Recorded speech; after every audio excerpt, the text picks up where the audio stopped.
မြင့်ကျွန်တော်လုပ်ပြမယ် lab လေးကတော့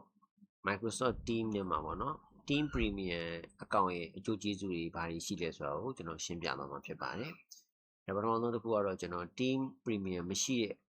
Microsoft Team က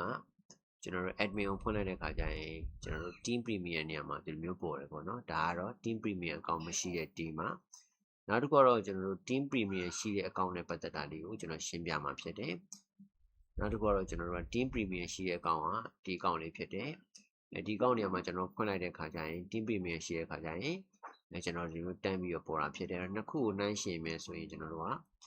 Premium ရှိတဲ့ကောင့်ရဲ့ပုံစံကကျွန်တော်တို့တွေဒီလိုမျိုးမြင်ရပြီးတော့ Premium မရှိတဲ့ကောင့်ရဲ့ပုံစံကဒါကျွန်တော် admin ထဲမှာတွားပြီးတော့ကြည့်လိုက်လို့ရတယ်။ဒါဆိုရင်ကျွန်တော်တို့ Team Premium မရှိတဲ့အကောင့်။အဲဆိုရင်ကျွန်တော်နောက်တစ်ခု Team Premium ရှိတဲ့အကောင့်မှာ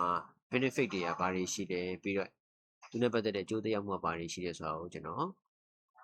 တစ်ဆင့်လိုက်ပြောမှာပေါ့နော်ဗီဒီယိုကရှေ့မှာဖြစ်တဲ့အကြောင်းကျွန်တော်ခွဲပြီးပြောမှာဖြစ်တယ်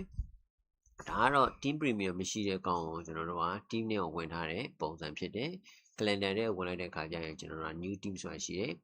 ဒီထဲမှာကျွန်တော်တို့က View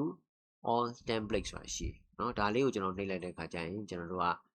ရှိပြီးသား template ကိုကျွန်တော်တို့ယူသုံးလို့ရတာရှိတယ်ဒါ Premium မရှိတဲ့အကောင့်မှာမြင်ရမယ်မြင်ကွင်းပေါ့เนาะ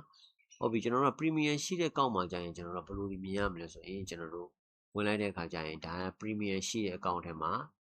ကျွန်တော်တို့မြင်ရမယ်မြင်ခွင့် team ထဲမှာမြင်ရမယ်မြင်ခွင့် calendar ထဲကိုဝင်လိုက်တဲ့အခါကျရင်ကျွန်တော်တို့ဒီ create template ဆိုတာရှိတယ်create template ထဲမှာကျွန်တော်တို့ဒီဘက်မှာ meeting option ဆိုတာရှိ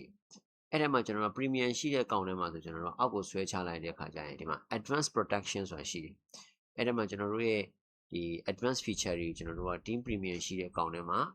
ဒီ encryption method တွေเนาะကျွန်တော်တို့ watermark တွေကိုကျွန်တော်တို့ on လုပ်ရတဲ့ feature တွေပါတယ်ဒါကတော့ Team Premium ရှိတဲ့နေရာမှာဘယ်လိုဒီကွာခြားတာတွေကိုဒီဗီဒီယိုမှာရှင်းပြတာဖြစ်တယ်နောက်ဗီဒီယိုမှာကျွန်တော်ဆက်လက်ရှင်းပြမှာဖြစ်ပါတယ်ကြည့်ရှုတဲ့ပရိသတ်တွေအားလုံးကျေးဇူးတင်ပါတယ်